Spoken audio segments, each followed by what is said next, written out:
Welcome to Sightings. I'm Tim White. When you think of the word voodoo, what comes to mind? Zombies rising from the dead, magic potions, evil spells cast by sticking pins into voodoo dolls. Well, these may be the popular voodoo images learned from pulp fiction, but they aren't reality. While real voodoo practiced in the United States is more benign than you may think, black magic disguised as voodoo is more evil than you can imagine. In November 1991, the law catches up with the reputed Florida drug lord Romeo Mathis. For the past 4 years, many people believe Mathis has controlled a $1 million drug empire with powers he acquired through black magic. In fact, documents have been found showing Mathis targeted 58 people for spells intended to cause death. Among those allegedly cursed were a U.S. attorney, a federal judge, and a prosecutor. The black magic spells evoked by Mathis have been called voodoo. But real voodoo is not black magic. It is a complicated religion, almost completely misunderstood by the uninitiated.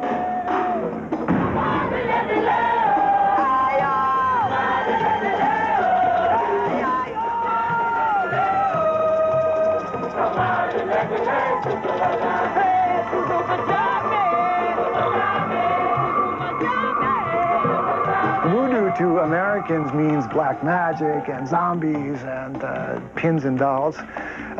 Voodoo to a scholar is the study or the observance of holy things. So the word voodoo actually means holy or sacred. Hollywood is largely responsible for the misconceptions about voodoo.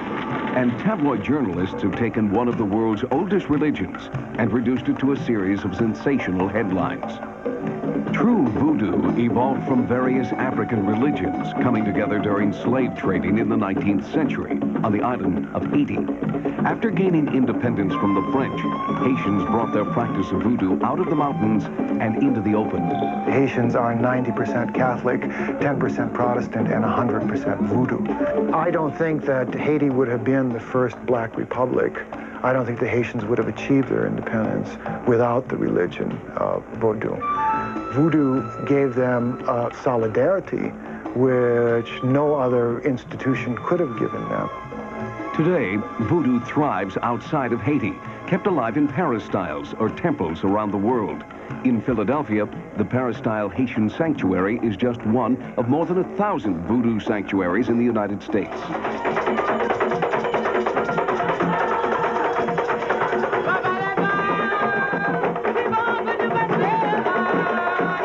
Voodoo has become synonymous with the word evil and satanic. So it's something that everybody hates and know nothing about. It's amazing the tremendous amount of ignorance people have about something and yet have such a definite, firm opinion about it. It is a perfect example of how, in this country, people have lost the capacity for analysis, reflection, and clear thinking. Voodoo's sacred secrets are guarded by priests and priestesses like Angela Novanyan. Angela believes she was called to voodooism by a mysterious power. I had a dream about this place, and I didn't know what it was. I went to the travel agent, and they showed me pictures. That's where I want to go. They said, that's Haiti. And I was very sick, and I lost my job. I didn't have anything to lose. I went to Haiti, and I became a priestess there. The voodoo service involves a complicated series of rituals and ceremonies.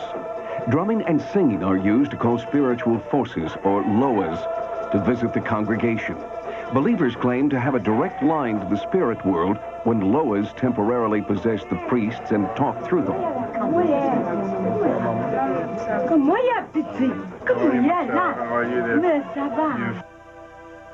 Loa possession can be sudden and, for some believers, very traumatic. The writhing body movements and altered state of consciousness are particularly disturbing the first time a practitioner is possessed. When I came out of that possession, my mother had me pinned up against the refrigerator with my arms stretched out, and she was crying, Jesus, Jesus, Jesus, Jesus, Jesus, the blood of Jesus. And then my mother said, you possessed the devil. Since possession is frequently associated with evil, it has been difficult for voodoo practitioners to convince outsiders that Loa possession is benign and, in fact, positive. The constant metaphor used in a Vodun ceremony is that the Loa are like horsemen and the worshippers are like horses. And during a voodoo ceremony, the Loa will come down and ride the backs of the worshippers the way a horseman rides a horse. It is believed that a Loa completely obliterates the personality of the priest or priestess being possessed. And sometimes that kind of total possession will affect a member of the congregation with frightening results. Anybody can become possessed, which is a danger, because not anyone can handle possession. There's a word in Haitian Creole, the word is bossal, which means wild. And if a person hasn't been properly initiated, if she or he is contacted by the energy of the Loa, is basically out of control. The first time that I got hit lightly with the possession, I was quite shocked. And I said, boy, this is a lot realer than I thought. It's so close. It's a very humbling experience. You realize that it's beyond us. Anybody who's ever seen a voodoo ceremony and isn't prepared for the phenomena of spirit possession would be, I think, shocked, perhaps upset if that person was not used to seeing people worship with their body as well as with their minds. The rituals practiced at the Peristyle Haitian Sanctuary in Philadelphia are voodoo as a religion, offering guidance, a strong sense of community spirit, and a path to spiritual enlightenment. How then did the myths about voodoo's dark side become so ingrained in popular culture?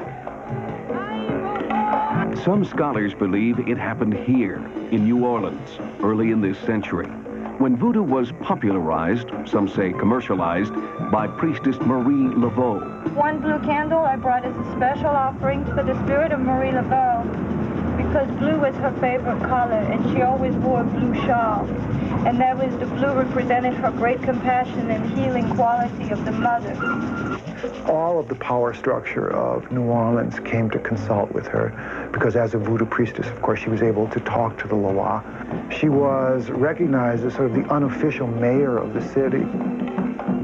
The voodoo practiced by Marie Laveau and generations of disciples after her has been preserved in the New Orleans Voodoo Museum. But what is called voodoo here is really a mix of many traditions, including elements of black magic.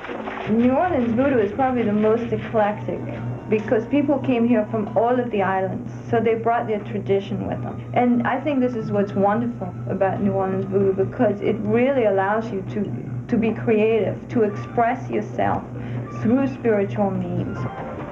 In small shops called botanicas throughout the French Quarter, potions are available that believers claim can cast spells on people. There are love potions, money potions, even a potion thought to cause a state of waking death. Some voodoo practitioners claim zombies are human beings who have been given this hallucinogenic potion. But despite Hollywood's continuing fascination with the dark side of voodoo, practitioners of true voodoo deny the very existence of zombies. The fight to establish the legitimacy of voodoo as a positive faith has been made difficult by their practice of animal sacrifice. Believers insist that what may look evil to outsiders is an important part of their religion. For us, the animal sacrificing is asking the Loa to bless your offering so that you can have holy meat to eat. And it's only done at a ceremony, a real big ceremony, which is a time where priests and priestess must feed the poor. While some believers continue to concentrate on the positive forces of voodoo, there will always be those who exploit voodoo for their own purposes. And as long as the spells and curses of people like Romeo Mathis are exploited in headlines and on television, the religion of voodoo will remain feared and misunderstood. Voodoo gave purpose to my life. I mean, you're talking about a young African-American male coming up on the streets from the poor community. It not only physically cleaned me up, but spiritually provided and nourished me. It gave me things to learn, new things, fresh things, new ideas, new directions. things that I never thought of before. In the voodoo religion, voodoo dolls are not as evil as we've come to believe. The pins traditionally stuck in the dolls were actually holding messages for the spirits. The idea that these pins were meant to hurt people is pure imagination, invented by writers trying to cash in on the fear of voodoo cults.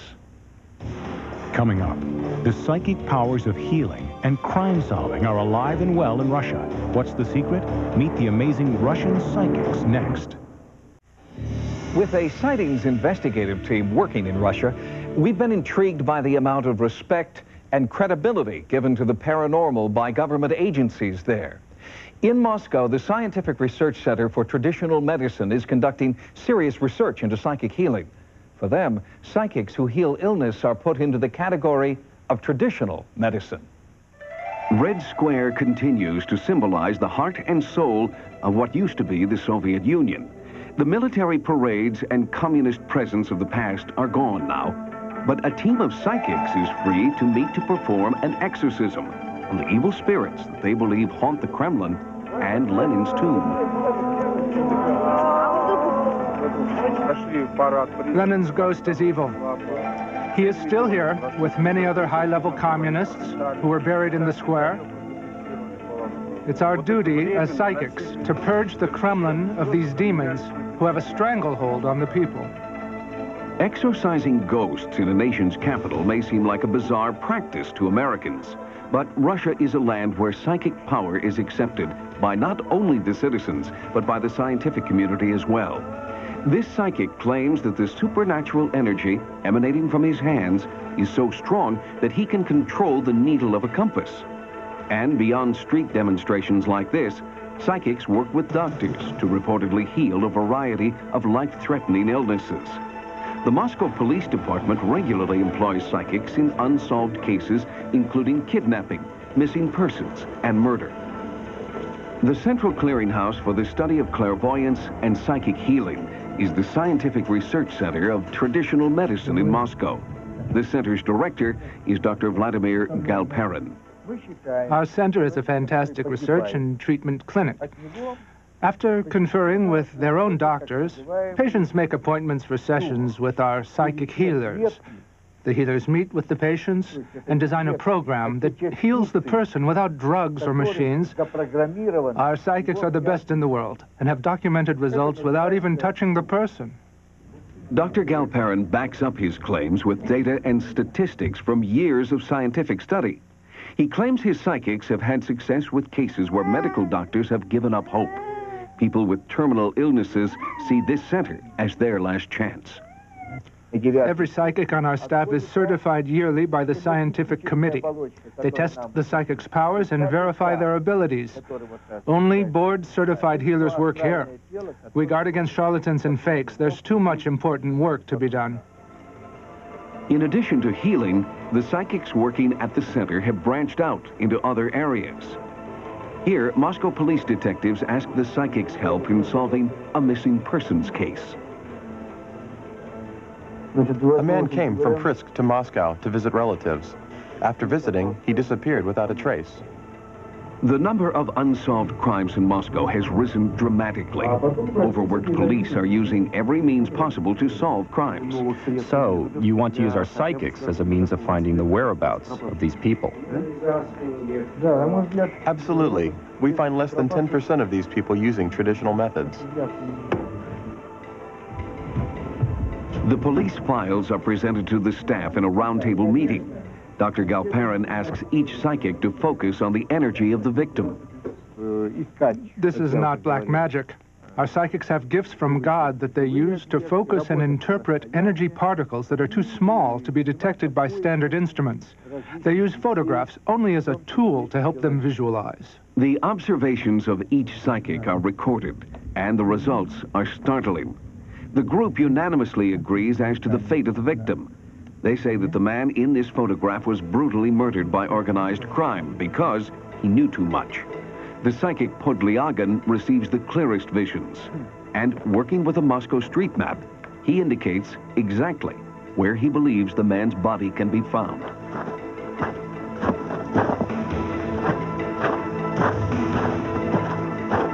Podlyagan led police to this location, an old Russian Orthodox cemetery in East Moscow.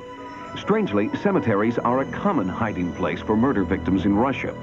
Organized crime often buries bodies under existing coffins. To pinpoint the exact location of the body in this case, Podlyagan uses divining rods, thin stainless steel pointers he believes pick up psychic energy. It's a macabre form of dowsing, designed not to find water, but bodies. Podlyagan concludes that the body is within 30 meters of this location. The group then relays their findings to police detective Mikhail Ivanovich, who has had success working with psychics in the past. I've worked many cases with Podlyagan, and I know him to be correct more than 80% of the time. The case we are currently investigating is no different. In the past, we have brought in the canine squad with a homicide detective. The team follows the lead that Podlyagan has given them. When the dog signals that something is buried, the men immediately dig. In the winter, this is a difficult process. The frozen ground can hold up an investigation. But in the past, when we've had such clear indications, it has only been a matter of time before the body was found. When a body is unearthed, it is very gruesome, as bodies that have been buried for a long time without preservatives decay very rapidly. Once the positive ID is made with police techniques, the case is closed and we can all go home. I cannot say that every case has a positive resolution, because many crimes just remain unsolved. But despite his cautious attitude, Detective Ivanovich remains hopeful that psychics like Podlyagan will be a successful addition to his department. During our investigation, Podlyagan believes he has located the exact location of this victim, buried directly underneath the coffin in this burial plot. At the time of our investigation, the frozen ground and a scarcity of resources forced the police to postpone digging at this site. Everything is difficult in Moscow right now. Our access to the necessary equipment is limited. We are frustrated because we would like to dig immediately, but the case must wait until spring when the ground is softer. The investigation will continue at that time. The tragedy of cases like this one takes its toll on the psychics, but they are encouraged by the healing work that they're also involved with at Dr. Galperin's research center. We have many people who want to invest in our work, and we want to teach the world about these things. It's exciting to help so many people find health. And for those we cannot save, we can at least illuminate the mystery, and with a light on mystery, we will be led to true understanding. Moscow police have now confirmed that after the spring thaw, they will dig at the site indicated by the psychic Podlyagan. The fact that the Moscow Police Department credits their psychic detectives with an 80% success rate is astounding. Perhaps with the new spirit of openness between Russia and the United States, some of their psychics may soon be invited here to test their accuracy on American soil. Coming up next, has science discovered the cosmic secret to time travel? If you create the right kind of wormhole, you could also use it to travel through time. For astronomers, few phenomena are as intriguing as black holes. To us, they may seem like little more than dark, empty voids in space. But to the trained scientist, black holes represent a world of possibilities, including the potential for real-life time travel. Literally, black holes are star-gobbling objects. According to some estimates, there are about 100 million black holes in our galaxy. So there's a very, very, very slight chance that sometime over the next couple of 100 billion years, we might run into a black hole. The Hubble Space Telescope recently took what may be among the most historic photos in the history of science, and those are photos of what appears to be a black hole. This is the first really convincing evidence that black holes do exist. This photo shows what appears to be a kind of donut-shaped object surrounding a point of light. It's the area around the black hole where matter tends to clump together just before it's sucked ultimately to its doom inside the black hole.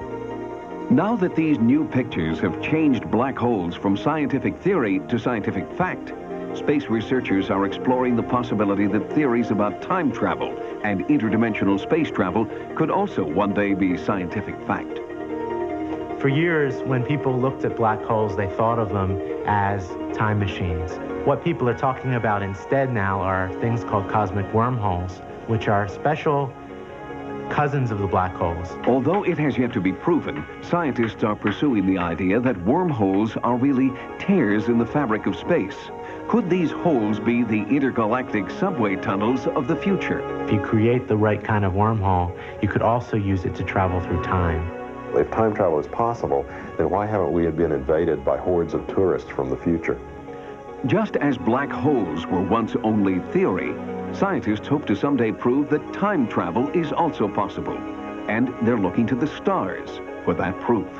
The universe is an enormous place, and people have to remember that the numbers are definitely in favor of the possibility of the existence of life, perhaps even intelligent life on other worlds. I am very hopeful that wormholes do exist because they would create the option of being able to travel to the distant stars. If you've had a paranormal experience, our Sightings investigative team would like to know. At 1-900-740-SIGHT. Each call 75 cents a minute. Average call lasts 2 minutes, and you must be 18 years or older. Voodoo is more evil than you can imagine. In November 1991, the law catches up with reputed Florida drug lord Romeo Mathis. For the past 4 years, many people believe Mathis has controlled a $1 million drug empire with powers he acquired through black magic. In fact, documents have been found showing Mathis targeted 58 people for spells intended to cause death. Among those allegedly cursed were a U.S. attorney, a federal judge, and a prosecutor. The black magic spells evoked by Mathis have been called voodoo. But real voodoo is not black magic. It is a complicated religion, almost completely misunderstood by the uninitiated.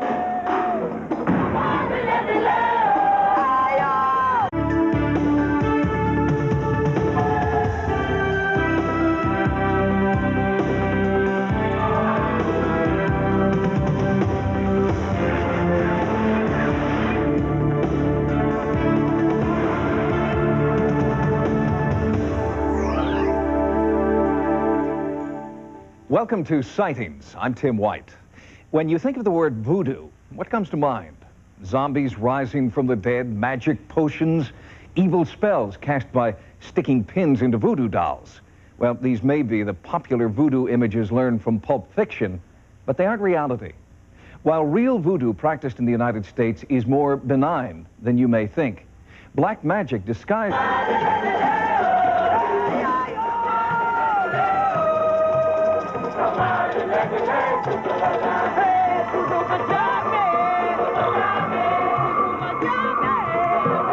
Voodoo to Americans means black magic and zombies and pins and dolls.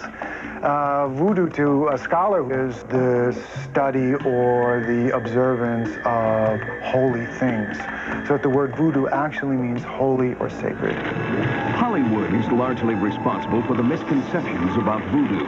And tabloid journalists have taken one of the world's oldest religions and reduced it to a series of sensational headlines. True voodoo evolved from various African religious sanctuaries in the United States.